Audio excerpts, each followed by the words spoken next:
Ang digmaan ang pinakamalalang pangyayari sa sanlibutan. Walang mabuting resulta ang palagiang pakikipaglaban. Ngunit alam mo ba na marami palang mahalagang bagay ang hindi pa nadiskubre ng mga tao ngayon sa lugar ng digmaan? Kaya mula sa mga silver coins na nagkakahalaga ng milyong dolyar hanggang sa mga secret message ng mga sundalo, ay ating pag-uusapan ang mga nakakamanghang tuklas mula sa mga digmaan. Number 10. Million of silver coins.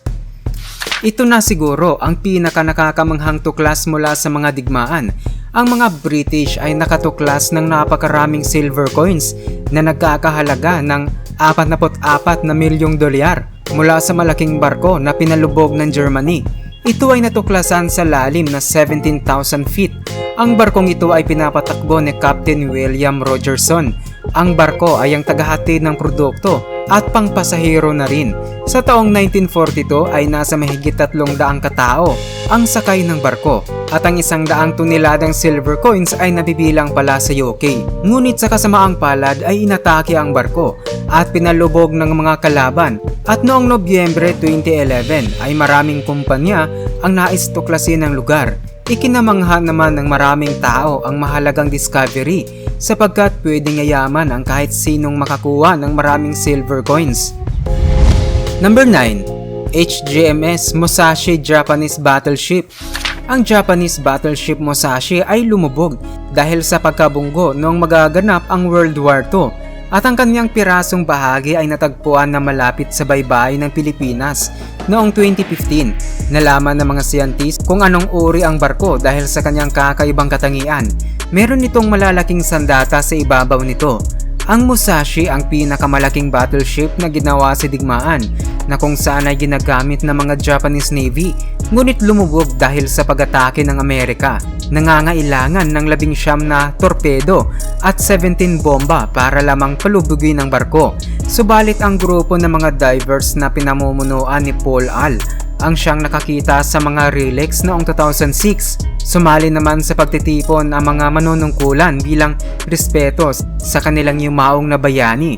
Dahil dito ay nakikipagtulungan ang Japanese Navy upang hanapin ang ibang bahagi ng Musashi. Ngunit dahil sa lalim ng karagatan ay naging pira-piraso na ang malaking barko na kung saan ay pinamumugaran na ng mga marine animals. Number 8. A Village Secret. Mahirap isama sa hukay ang mga sikreto. Subalit habang nagaganap ang World War II, ang Cornish community ng St. Earth ay nakagawa ng hindi makapaniwalang bagay. Dahil tikom ang kanilang bibig tungkol sa kuta ng mga sundalong tinatawag na M16 outstation na nakatago sa kanilang lugar. Ang lugar na ito ay para sa komunikasyon ng mga radio ng sundalo, at dito rin nakaimbak ang mga larawan ng mga sundalo at armas ng Germany na ginagamit noong World War II. Nasa tinatayang 100 sundalo ang namamalagi sa station. Saka pa lamang nadiskubre ang station na ito noong patapos na ang gyera. Number 7. Bunker for Churchill's Secret Army. Kilala sa buong mundo na si Winston Churchill ang nagpapanatili ng Secret Army units habang nagaganap ang ikalawaang digmaan. Ang mga sundalong maingat na naghahanap ng magandang kuta sa maraming lugar kung saan dito sila nag-iensayo at gumawa ng surpresang pag-atake sa mga kalaban.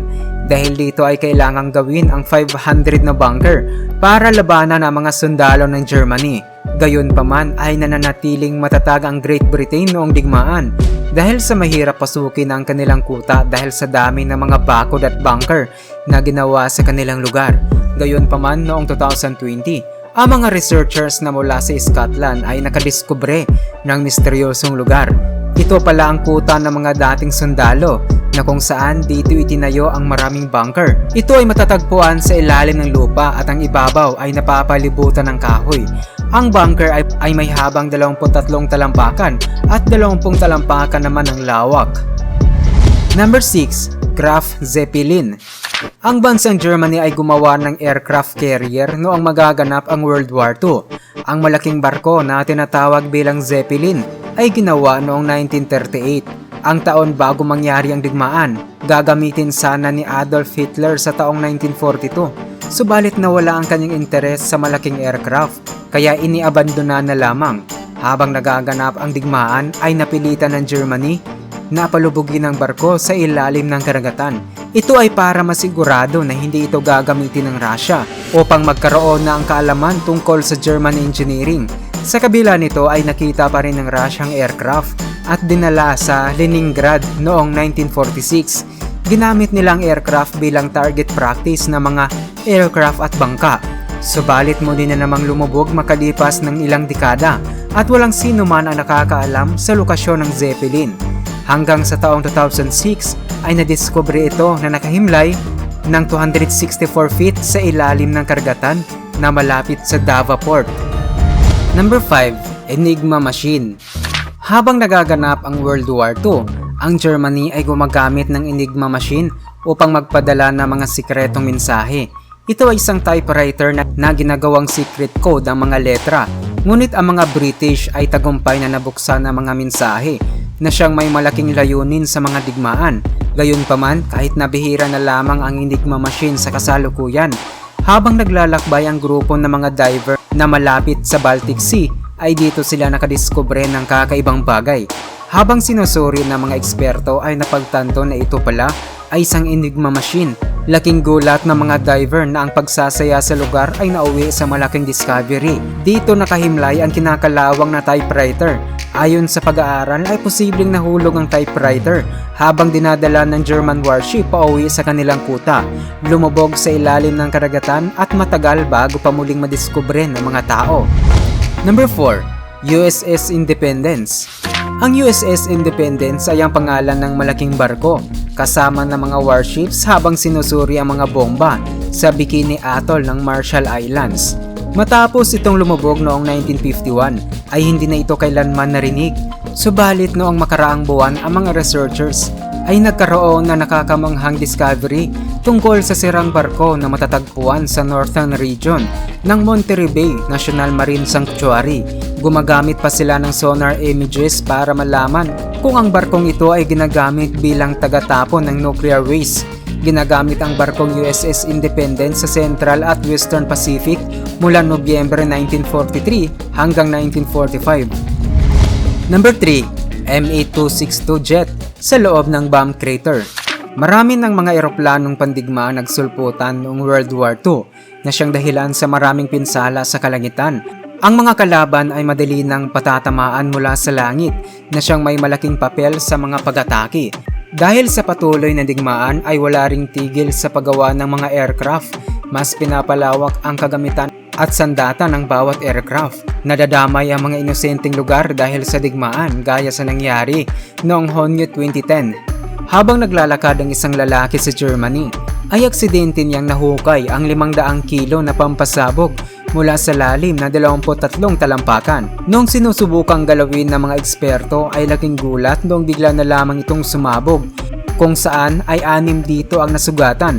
Panibagong discovery na naman ang nangyari noong Oktubre 2014 noong ang mga lalaki ay makakita ng eroplano sa isang sakahan. Ito ay ang Delon Air Base at Arnhem, Netherlands. Naniniwala na ang aircraft ay bumagsak noong 1944 na siyang dahilan sa pagkasawi ng mga piloto. Number 2. P-40 Kitty Hawk. Matapos ng 70 taong pagkawala ay nadiskubre ang katawan ng piloto sa liblib na disyerto ng Egypt. Sinasabing nawawala ito simula noong 1942 matapos itong hindi na makabalik sa kanyang kuta mula sa misyon. Ang piloto na si Sergeant Copping ang nagmamaniho sa Kitty Hawk fighter jet noong bumagsak ito sa disyerto. Nagkaroon naman ng maraming kwento tungkol sa kanyang pagkawala na ayon dito ay binaril siya na malapit sa border ng Egypt. At noong taong 2012 ay nagkaroon ng kasagutan dahil nadiskubre ang eroplano. Nakita nila ang wasak na aircraft kasama ng parachute. Ayon sa pagsusuri ay nakaligtas si Copping sa aksidente, ngunit binawian ang buhay habang naglalakad sa matinding init na panahon. Number 1. Carrier Pigeon ng Chimney. Matapos tutungangan ng ilang taon sa kanyang chimney, ang mga researcher na mula sa Surrey, England ay nakadiskubre ng mga buto ng kalapating tagahatid ng sulat kasama sa mga sikretong mensahe. Ito ay nadiskubre noong 2012. Ayon naman sa malalim na pagsusuri ng sulat ay nakasaad dito ang mga detalye tungkol sa mga digmaan at katunayan ay tinatayang Nasa 250,000 na kalapati pala ang ginagamit ng UK habang nagaganap ang digmaan. Noong unang panahon ay iniinsayo nila ang mga kalapati bilang tagahatid ng mensahe patungo sa ibang lugar. At narito rin ang Panther tank ng basement. Noong Hunyo 2015 ay sinususpetsahan ng isang prosecutor sa pagkakaroon ng mga mahalagang bagay mula sa digmaan sa nayon ng Heikendorf. Kailangang kumpirmahin ng kapulisan ang paratang ito, kaya pinuntahan nila mismo ang bahay ng prosecutor. At ano ang kanilang nadiskubre ang siyang ikinagulat ng karamihan dahil nakahukay sila ng mga tangke sa ilalim ng lupa ng bakuran. Nahukay rin ang mga sandata na mula sa Nazi era. Ang tahanan ay nabibilang sa 70 taong gulang na lalaki. Pati ang mga kapitbahay ay walang nalalaman na mayroon palang ganito sa kanyang tahanan. Tahimik lamang ang matanda ngunit hindi nila inaakala na magkakaroon pala ito ng mga sandata. At narito rin ang German's touch. Noong 2021 ay inutusan ng magulang ang kanyang anak na maglining sa kanilang tahanan sa Germany. Matapos manalansa ang malakas na bagyo, habang naglilinis ay inalis nila ang mga sirang pader. At dito nila nadiskubre ang maliit na espasyo na naglalaman ng maraming dokumento, gas mask, baril, brass knuckles, mga liham at larawan ni Adolf Hitler at ang mga lumang dyaryo mula 1945. Napagtanto na mahilig magtago ng mga sensitibong bagay ang mga German. Habang sinusuri ng mga eksperto ang bahay, ay napag-alaman na ito pala ay dating kuta ng National Socialist People Welfare. At narito rin ang Lost Tale of Count's Death. May isang binata ang nagkaroon ng hindi naasahang discovery. Noong 2017, siya ay nasa malapit na lawa ng Zazirak ng Poland nang aksidente niyang mahukay ang mga lumang lata ng gatas. Nung buksan ay bumungad sa kanya ang lumang dokumento at ang lumang uniforme ng German. Napag-alaman na ang may-ari pala nito ay si Von Finkenstein. Habang nagaganap ang digmaan, ay naninirahan siya kasama ang kanyang pamilya na malapit sa ilog. Ngunit hindi pa rin matukoy kung papaano napadpad ang mga kagamitan doon. Ayon naman sa kanyang anak na babae na si Waltraud, maedad na 81. Ayon dito na tumakas sila mula sa mga sundalong Russian nung sakupin ang kanilang lugar. At narito rin ang Iris message for pilots. Alam natin na hindi lahat ng bansa ang sumali sa World War II, kagaya ng Ireland na siyang nananatiling neutral at walang kinakampihan. Subalit na alarma sila sa maraming jet fighter na magpapakawala ng bomba. Dahil dito ay nakaisip sila ng plano. Noong 1994 ay inimbak nila ang maraming bato na siyang ginagamit upang mabasa ang sulat. Malaki kaya madaling basahin. Ito ay bilang paalala sa mga sundalo na dumaan sila sa neutral na bansa. Kaya noong 2018 ay nasunog ang buong lugar. Kaya madali na lamang itong mapansin para sa mga dumalaang aircraft. Tinatayang nasa 70 senyales ang makikita sa mga dalampasigang ito. Ikaw, alin sa mga discovering ito ang pinakakakaiba? Comment down below para malaman ko rin. At see you next time.